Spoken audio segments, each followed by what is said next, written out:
Hello to everyone. Welcome in DSD lab. Today we will perform our next experiment, that is to realize and verify the truth table of all flip-flops. In this we will discuss RS flip-flop, D flip-flop and JK flip-flop. Apparatus required is RS, D and JK flip-flop kit and connecting wires. This is the circuit diagram of the RS flip-flop, in which there are two inputs, one is R, second is S, and two output Q and Q bar. They are complement of each other. This is the truth table of the RS flip-flop. Next we will discuss D flip-flop. D flip-flop, in D flip-flop we are having only one input and second input is the clock pulse. By clock pulse it will operate, and if we will not give the clock pulse it will not operate. This is the truth table of the D flip-flop. Next we will discuss the JK flip-flop.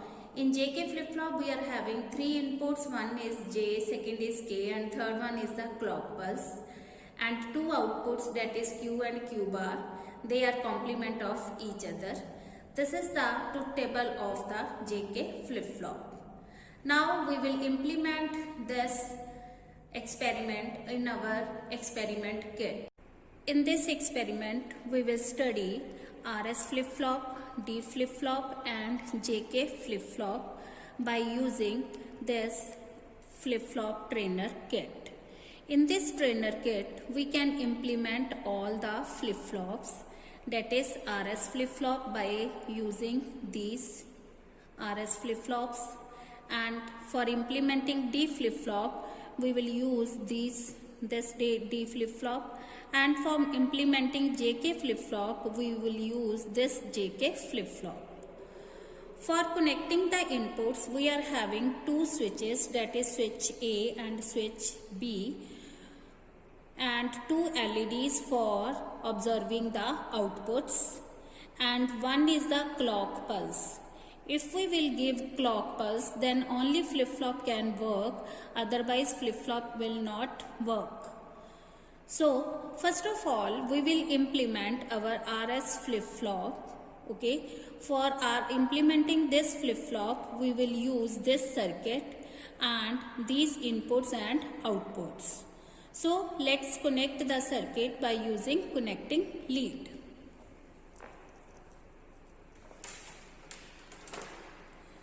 In RS flip-flop we will use this input as R and connect it to the first input point, and second input S is connected to the second input point, and for observing the output connect Q output to the first LED and Q bar output to the second LED.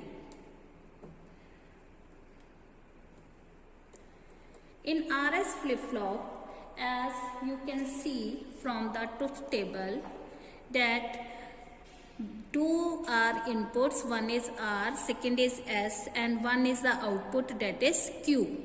First of all, when R is 0, S is 0, then output is Q. Q means previous output.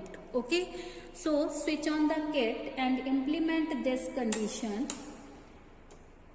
When A is 0 and B is 0, or you can say when R is 0, S is 0, then output is previous output. If previously it is reset, then it is showing as reset output. If previously it is at set position, then it will show as set position. Reset means Q is 0 and Q bar is 1, and set position is Q is 1 and Q bar is 0. Now in this condition it is showing Q is 0 and Q bar is 1. So flip-flop will remain in its previous state. Now second condition is R is 0, S is 1, then Q will be 1 and Q bar will be 0. So R is at 0 position and S is at 1. Now Q is 1 and Q bar is 0, or you can say flip-flop is in set condition. Next condition is R is 1. R is 1 means we will keep this position at high level and this switch at low level.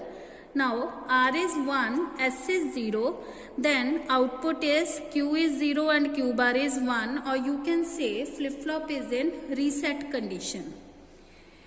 Next input is R is 1, S is 1. If both the inputs is 1, then output is undefined. Undefined means both inputs may be 1, 1, both inputs may be 0, 0.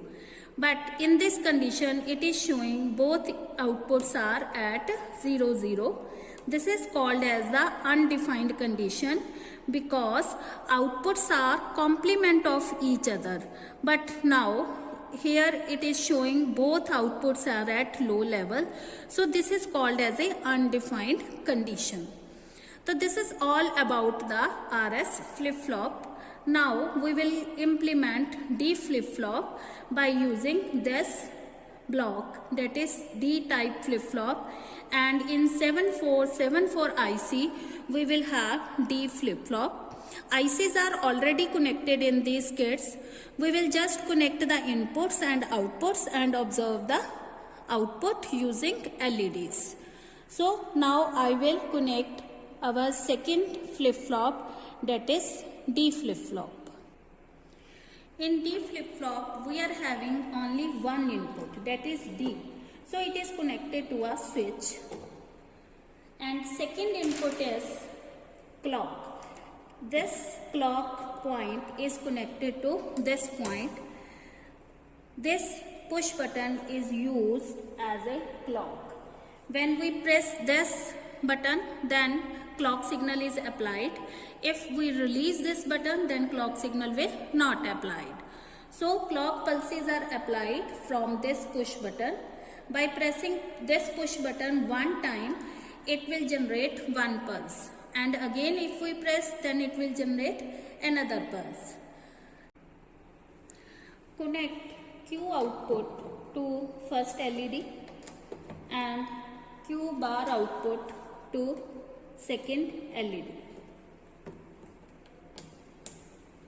Verify the truth table of D flip-flop. This is the truth table of D flip-flop.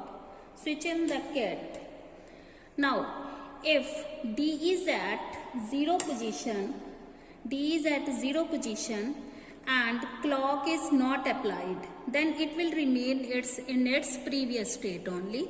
But if we apply the clock pulse, then it will change its position.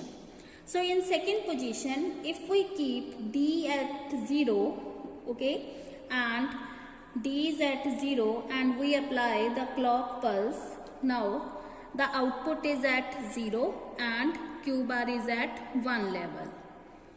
Now keep the D at 1 position, apply the clock pulse. Now the output is in set condition, that is Q is 1 and Q bar is 0. So this is all about the D flip-flop. D flip-flop will work when clock pulse is applied.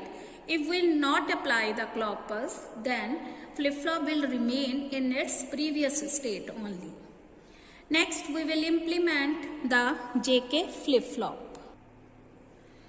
For implementing the JK flip-flop, connect 7476 input pins, that is J, to the first switch, and second input, that is K, is connected to the second switch. One input is clock pulse, that is applied to this position, and Q output is connected to the first LED and Q bar output is connected to the second LED. Switch on the kit and verify the truth table of JK flip-flop.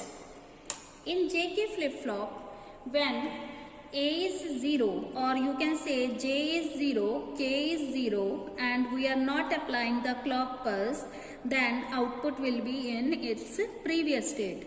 So if J is 0, K is 0, then output is set condition. If it is previously set, if it is previously reset, then it will remain in its reset condition only. Now change the input. J is 0, K is 1. In this condition, if we apply the clock pulse, output Q is 0 and Q bar is 1. Okay, so when we applied the clock pulse, then position of the output is changed. Again change the switch position. J is at 1 and K is at 0, and if we apply the clock pulse, then Q is 1 and Q bar is 0. So by applying clock pulse only, output is changing. Next condition is J is 1, K is 1. In this condition, it will be in toggle condition. Toggle means if we apply clock pulse, if it is previously set, now it will be reset. If previously reset, by applying clock pulse, it will become as set position. So if we apply clock pulse, previously it was in set position, now it will be reset. Again if we apply clock pulse, it will be in set condition. So in toggling condition, previous state is changed, and in no change condition, previous state will remain as it is. This is all about the JK flip-flop. So we have implemented all the flip-flops using this trainer kit. Thanks.